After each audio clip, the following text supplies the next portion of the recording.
আমরা খুব স্বাচ্ছন্দ্য বোধ করি যদি আমার স্বামী খুব নামি দামি একজন মানুষ হয়, আমি একজন নামি দামি মানুষের মেয়ে হই, অথবা আমার ভাই খুব ক্ষমতাশালী এবং পরিচিত একজন কেউ হয়, অথবা আমার ছেলে পরিচয় আমি অমুকের মা। এটা কিন্তু আমাদের মধ্যে আছে। ইকুয়ালিটি যদি বলেন প্রপার্টির ক্ষেত্রে নাই।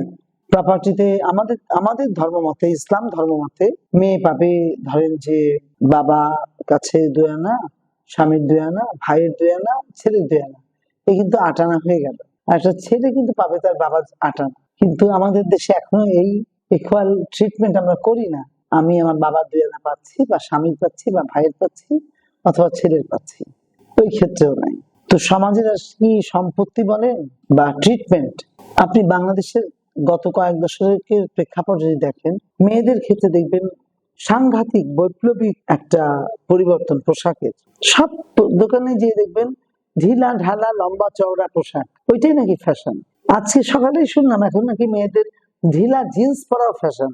আর একই সাথে ফ্যাশনের সামঞ্জস্য, আমি যদি 70 দশকে বলি, তখন দেখেছি যে খুব স্কিনি পোশাক পরতো আমাদের বড় বড় বোনেরা, ভাইয়েরাও খুব স্কিনি পোশাক পরতো। কিন্তু এখন হচ্ছে মেয়েরা যত ঢিলা ঢালা বড় সড়ো পোশাক পরতে পারে, আর ছেলেরা যত স্কিনি টাইট ফিট না কি বলে স্লিম ফিট শার্ট হতে হবে, স্লিম ফিট পাঞ্জাবি হতে হবে। তো একটা দেশের সংস্কৃতি, তো সেই দেশের সামগ্রিক অবস্থা আপনি বুঝতে পারবেন যে একটা মানুষের পোশাক আশাক, কেউ যদি হিজাব পরে আমার কোনো সমস্যা নাই, কেউ যদি সভ্য অসভ্য আমি জানি না, স্লিভলেস পরে তাতে আমার সমস্যা নাই, কেউ যদি বোরখা পরে আমার সমস্যা নাই। সমস্যাটা আমার তখন যখন আপনি আমাকে বলবেন আপা আপনি বোরখা পরেন না কেন, বা আপা আপনি বড় লাল টিপ পরেন কেন, তখন আমার সমস্যা। যখন আপনি বলবেন যে আপনাকে খুব সুন্দর লাগতেছে, তার মানে আপনি আমাকে অসুন্দরের সাথে একটা কম্পেয়ার করতেছেন।